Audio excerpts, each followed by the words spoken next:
سلام لیدونکو. نن درته د پاکستان هېواد د علامه اقبال سکالرشیپو په اړه معلومات راکوم چې د افغان زده کوونکو لپاره یې د 2025 کال لپاره پلان کړي دي. دغه د همدې سکالرشیپو رسمي ویب سایټ ته دلته دی ویلي چې پاکستان ګورنمنټ یا دولت چې دی د افغان ځوانانو لپاره د دوی د کیپاسټي بلډینګ د لوړودو لپاره او د درسو د ښه تعلیم د کولو لپاره 4500 سکالرشیپونه اعلان کړي دي په مختلفو برخو کې، لکه میډیسن یا طب معالجوي وښیه، انجینري وښیه، زراعت وښیه، منیجمنت ان کمپیوټر ساینس وښیه، همداسې نور ډېر بخشونه یې اعلان کړي دي یا څانګې پکې اعلان شوي دي. صحیح ده. او دوی ویلي 4500 سکالرشیپونو لپاره هغلته به تاسو د اوسېدو کوم مصرف چې دی هغه درکول کېږي، د کتابو کوم مصرف چې دی هغه به درکول کېږي، هغلته په هاسټل کې د اوسېدو مصارف درکول کېږي او د پوهنتون فیس ټول د همدې علامه اقبال سکالرشیپ په اړه ده. د سکالرشیپ لیول چې دی د بیچلر لپاره، ماسټر ډیګري او پی ایچ ډي ډیګري لپاره اعلان سوي، یعنې تاسو کولی شئ چې د لیسانس، ماسټري او دکترا لپاره اپلای وکړئ. صحیح ده. بیا د سکالرشیپو هغه ابجکټیو یې ویلي دي، اهداف یې ویلي دي چې دوی وایي چې موږ د افغان ځوانانو د ښه کوالټي درس د لوړېدو لپاره موږ اعلان کړي دي او د دې د درس لپاره د دې د په ښه ځای کې د اوسېدو لپاره موږ اعلان کړی دی او د دې پاکستان د یونیورسټیانو لپاره د افغانانو زده کوونکو هغه د همسایه‌توب او د دې د ایجوکیشن د کوالټي لپاره موږ اعلان کړی دی. صحیح ده. له اوس سره څنګ کې الیجیبیلیټي کرایټیریاوې چې ویلي چې کوم شرایط باید تاسو ولرئ. د بیچلر ډیګري لپاره باید تاسو 12 صنف یا 12 کاله تکمیل کړي وي او عمر مو باید له 18 نه کم او له 23 څخه زیات وي. صحیح ده. او د نمرو فیصدي مو باید 80% وي او د جنرال سبجیکټ لپاره، عمومي سبجیکټ لپاره کنه، لکه کمپیوټر ساینس وښیه، نور سیکشن وښیه. اما د میډیکل او انجینري سبجیکټ لپاره، یعنې که چېرته تاسو لیسانس په میډیکل کې کوئ، په طب معالجوي کې کوئ، یا په کوم صحي بخشونه چې نور شامل دي، یا په انجینري کې کوئ، ستاسو د مکتب د دورې فیصدي باید، عمومي فیصدي باید 65 څخه کمه نه وي. صحیح ده. د ماسټر ډیګري لپاره که تاسو اپلای کوئ، ستاسو عمر باید له 35 نه ډېر نه وي او 14 کاله هغه د بیچلر یا لیسانس دوره مو تکمیل کړې وي او عمومي فیصدي مو 2.5 وي، یعنې څلورو له مخې. صحیح ده. دغه سی جي پي یا خپل پرسنټیج تاسو معلوموئ. زما په یوټیوب چینل کې دلته ویډیو شته، کولی سئ چې هغه وګورئ چې څنګه کولی سئ تاسو د خپل پوهنتون د دورې فیصدي هغلته خو سی جي پي ده. صحیح ده. جي پي ده تاسو باید سی جي پي ته تبدیل کړئ. صحیح ده. ما درته ویډیو اپلوډ کړې ده. او د پی ایچ ډي دورې لپاره باید تاسو عمر له 15 څخه ډېر نه وي او کاندید د کوم کس چې اپلای کوي باید 18 کاله درس یې ویلی. صحیح ده. او عمومي فیصدي باید 3.0 وي، له 4 نه باید 3% وي د سی جي پي له مخې نه. صحیح ده. له هغو نه سره څنګ کې ځینې مهم نکات نور دلته ذکر کړي دي. کولی سئ چې دغه ویب سایټ ته راسئ او دغه ټول کوم امپورټنټ نوټونه چې دي هغه ولولئ. صحیح ده. تاسو څنګه کولی سئ اپلای ورته وکړئ. د اپلای لپاره به دلته تاسو لپاره لینک ایښی ده. صحیح ده. او دلته ویل دي چې د دې سکالرشیپو اخري نیټه یا د سکالرشیپو ته د اپلای کولو یا د اپلیکیشن د سبمیشن اخري نیټه چې ده د سپټمبر 15 ده. صحیح ده. او دلته ویل دي چې هارډ اسنادونه، هغه کسان چې هارډ اپلای کوي یا اسنادونه پرینټ کوي وروړي، پاکستان کې ځینې شاید اوسېږي یا په افغانستان کې سفارت ته، دوی ویل چې هغه موږ نه منو، یعنې هغه لپاره موږ لپاره اکسپټیبل نه دي. صحیح ده. نو تاسو باید ټول ورته انلاین لیکنه وکړئ. صحیح ده. یوزر منول چې دلته ذکر کړی دی، تاسو څنګه کولی سئ ورته اپلای وکړئ، هغه هم شته. خو زه درته ټوله طریقه ښیم. تاسو به راسئ په دغه لینک باندې به کلیک وکړئ. کله چې دا لینک اوپن سي ستاسو لپاره دغه پیج راوړي. دلته دوی کوم د دې سکالرشیپو بل معلومات هم پکې ذکر کړي دي. دا عکس به هم زه در سره شریکم. دلته هم ویل دي چې د ماسټر ډیګري لپاره باید تاسو سی جي پي څومره وي، عمر هم باید څومره وي. صحیح ده. او د بیچلر لپاره هم ټول معلومات ورته ذکر کړي دي. کولی سئ چې دغه پوسټر هم تاسو وګورئ. صحیح ده. نو دغه د نوملیکنې پیج ده. کله چې تاسو دغه پیج ته راغلئ، که چېرته په تېر کلو کې علامه اقبال سکالرشیپو ته نوملیکنه کړې وي، نو دلته به تاسو تذکرې نمبر ولیکئ، پاسورډ به ولیکئ، ساین ان باندې به کلیک وکړئ، تاسو اکاونټ ته داخلېږئ. او که چېرته تاسو لومړی ځل وي، نو دلته په I don't have an account چې دی، دلته به ساین اپ باندې کلیک وکړئ تر څو ستاسو لپاره دغه پیج خلاص. صحیح ده. دې پیج کې به دلته لومړی تاسو خپل نوم ولیکئ، بیا به لاست نوم یا تخلص ولیکئ، د تذکرې نمبر ایمیل ادرس به ولیکئ، پاسورډ به دلته ولیکئ او دا پاسورډ به بیرته بیا دلته دوباره ولیکئ. له هغه نه وروسته به په ساین اپ باندې کلیک وکړئ. سیده د اکاونټ د وریفیکیشن لپاره کنفرم کېدو لپاره ستاسو ایمیل ته کوم ایمیل مو چې دلته ورکړی دی هغو ته یو لینک سي تر څو هغه اکاونټ کنفرم سي. زه راځم اکاونټ جوړومه.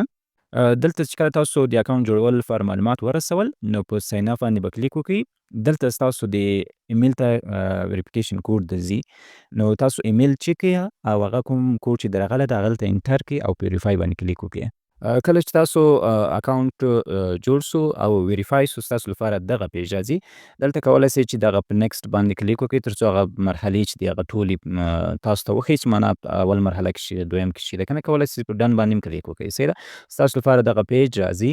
دلته به تاسو په اپلیکیشن فارم باندې کلیک وکړئ تر څو ستاسو اپلیکیشن شروع شي. سیده دلته به تاسو خپل عکس ورته اپلوډ کړئ، نوم سو فامیلي نوم که ورکوئ کنه همدا تخلص بیا ځلې ورکوئ. دلته به د واتساپ نمبر ولیکئ. هغه واتساپ نمبر ستاسو لپاره ستاسو په موبایل کې یا اوس ترېنه استفاده کوئ. زه راځم د مثال په ډول یو نمبر ورکومه. د تذکرې نمبر به ورکئ او د پاسپورټ نمبر که لرئ خو ښه ده که نه یې مشکل نشته. د هغو نه وروسته به تاریخ د تولد ورکئ. زه راځم یو تاریخ دلته انتخابومه تر څو دقیق سي. دغه تاریخ ما انتخاب کړو. سیده انټنسټي به تاسو ورته انتخاب کړئ. قومیت سیده پښتون یاست، تاجک، هزاره. زه ورته پښتون انتخابوم. جندر به تاسو انتخاب کړئ، سیمیل یاست یا فیمیل. سیده نارینه یاست که ښځینه.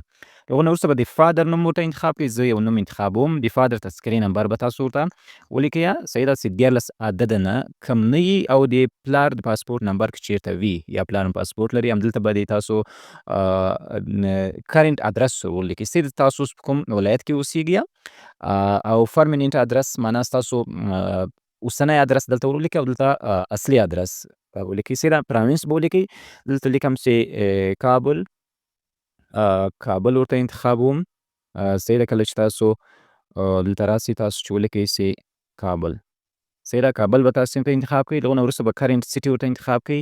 معنا زه ورته بیا کابل لیکم او پرمننټ سیټي هم زه کابل لیکم. سیده تاسو معنا په بل ولایت کې اوسیږئ لکه زه دلته ورته وایم چې ګردیز. سیده د پکتیا ښار دی هغه ورته لیکئ او دلته کولی سئ چې هغه خپل ولایت ښار ورته ولیکئ. سیده د هغو نه وروسته به تاسو دلته باید عکس ورته اپلوډ کړئ. زه راځم دلته عکس ورته اپلوډ کومه. کله چې تاسو دلته عکس ورته اپلوډ کړو له هغو نه وروسته به لاړ سئ دلته خوښه دې سیو کوئ او که نیکسټ باندې کلیک کوئ. موږ ځو بعدي مرحلې ته، دویم مرحلې ته په نیکسټ باندې کلیک وکړئ. سیده په دې کې اپلیکیشن فارم ده. سکالرشیپ اپلیکیشن خو تاسو د څه لپاره اپلای کوئ؟ د بیچلر لیسانس لپاره که د ماسټر لپاره که د پی ایچ ډي لپاره. سیده زه غواړم د لیسانس لپاره اپلای کوم چې ډیری دغه دی کسان غواړي خو دلته ماته میسج راکړي ولې چې ځکه هلته ما عمر زیات ورکړی و. دلته یې موږ لپاره ویل دي چې ستاسو عمر که چېرته د لیسانس لپاره اپلای کوئ ستاسو عمر باید د 1800 څخه کم او د 30 څخه زیات نه وي. سیده کوم ډیټ سي هغه ډیټ اف برت یا د پیدایښت نیټه چې ما ورکړې هغه عمر له 30 کلو څخه زیاته نه. زه د ماسټر لپاره اپلای کوم. سیده د بیچلر یا لیسانس لپاره هم درته وایم په دې مرحله کې چې کوم پوینټ مهم ده ټول یو رقم دی، یوازې په هغه نمرو ځای کې یو څه فرق لري. هغه ځای کې مشکل نشته، زه درته یادونه کوم. ټیسټ سنټر معنا تاسو چېرته امتحان ورکوئ، یعنې کله چې تاسو انتخاب سئ ستاسو د امتحان ځای کوم ولایت انتخابوئ، مزار، کندهار، کابل یا جلال آباد سئ. زه ورته کندهار انتخابوم او تاسو وایئ چې آیا یو بل کوم سکالرشیپ تاسو اپلای کړې ده که یې نه دم کړې. زه ورته وایم چې یا بل سکالرشیپ ته ما اپلای نه ده کړې. کوم سبجیکټ دلته تاسو د څلور انتخابه حق لرئ چې څلور انتخابه وکړئ. زه غواړم اول بخش کې ورته وایم چې زه کمپیوټر ساینس انتخابوم، کمپیوټر انفرمیشن ټکنالوژي. دویم انتخاب زما انګلیش لنګویج به وي. سیده دریم کې زه ورته وایم چې میډیکل ورته تاسو انتخابوئ. سیده میډیسن یا میډیکل کیمستري تاسو چې هر یو ورته انتخابوئ. میډیا او دلته به تاسو ورته اکنامکس ورته انتخابوم. ستاسو په انتخاب پورې اړه لري چې کوم انتخابونه تاسو کوئ. سیده څلور انتخاب هم چې وکړو له هغو نه وروسته په دې برخه کې به تاسو نمرې ورته رسوئ. دلته مهم پوینټ چې ما درته ویلي هغه کسان چې د لیسانس لپاره اپلای کوي په دې برخه کې یوازې باید د 12 سیم نمرې ورسوي. سیده او هغه کسان چې د ماسټر ډیګري لپاره اپلای کوي ماسټر لپاره هم باید د 12 سیم معلومات ورسوي او هم باید د بیچلر یا د پوهنتون د دورې. سیده دلته د 12 سیم لپاره چې زه اپلای کوم یا دلته باید نمرې رسوم په دې بټن باندې به کلیک وکړئ. دلته تاسو ته وایي تاسو په کوم ښار کې دلته به ایجوکیشن لیول. سیده په کوم هیواد کې تاسو مکتب ویلی ده او دلته د مکتب نوم چې ده زه د مثال په ډول ورته وایم چې ABC په کوم ښار کې دلته به د ښار نوم ورکړئ زه ورته وایم چې بلخ ښار کې او د ډیګري نیم چې زه ورته وایم چې های سکول ډیپلوما به تاسو ورته ولیکئ سیده او په کوم کال کې تاسو فارغ سوي یاست هغه د فراغت کال به تاسو ورته ولیکئ زه ورته وایم چې 2019 کې سیده او ما ټوټل مارکس معنا ستاسو د مکتب ټول نمرې څومره دي د مکتب نمرې چې دي ټوټل 4600 دي له 4600 نه تاسو څومره وړي دي که نه 4600 خو ټوټل د مکتب نمرې دي زه ورته وایم چې ما وړي دي 4100 سیده او پرسنټیج تاسو څومره ورته انتخابوئ زه ورته وایم چې پرسنټیج زما 1 دغه تاسو خپل هغه ډیپلوم شرطنامه کې تاسو سره شته هغه هلته کولی سئ چې ورته معلومات ورسوئ سیده د هغه نه وروسته کله چې دا معلومات ورسوو په سیو ایجوکیشن باندې به کلیک وکړئ ګوره ستاسو د مکتب د دورې معلومات ثبت سو نو دغه د لیسانس لپاره چې د لیسانس لپاره که اپلای کوئ بیا په نیکسټ باندې کلیک وکړئ او د ماسټر ډیګري لپاره که اپلای کوئ بیا دلته باید تاسو راسئ د بیچلر معلومات هم ورته ورسوئ لکه زه کنټري انتخابوم یونیورسټي نیم ورته وایم چې ABC یونیورسټي صحیح ده او له هغه نه وروسته ښار زه ورته وایم چې په بلخ ولایت کې ما ویلی ده او دلته ورته وایم چې یونیورسټي ډیپلوما صحیح ده او په کوم کال کې تاسو فارغ سوي یاست زه ورته د فراغت کال 2023 انتخابوم ټوټل مارکس د مکتب د پوهنتون د دورې هغه کوم ترانسکریپټ چې د هغه ته حساب وکړو چې ټوټل نمرې څومره راځي خو کوم چې موږ محاسبه کړې 4800 له 4800 نه معنا تاسو څومره وړي زه ورته وایم 4300 او د پرسنټیج تاسو ورته وایئ چې پرسنټیج 90 ده صحیح دغه خپل کوم عمومي فیصدي چې تاسو د پوهنتون د دورې دغه ورته ولیکئ صحیح په سیو ایجوکیشن باندې به کلیک وکړئ کله چې دا معلومات مو ورسول د هغه نه وروسته به په نیکسټ باندې کلیک وکړئ تر څو بعدي مرحلې ته لاړ سئ په درېیم مرحله کې اپلوډ ډاکومنټس دي تاسو باید اسنادونه ورته اپلوډ کړئ سیده په دې برخه کې به تاسو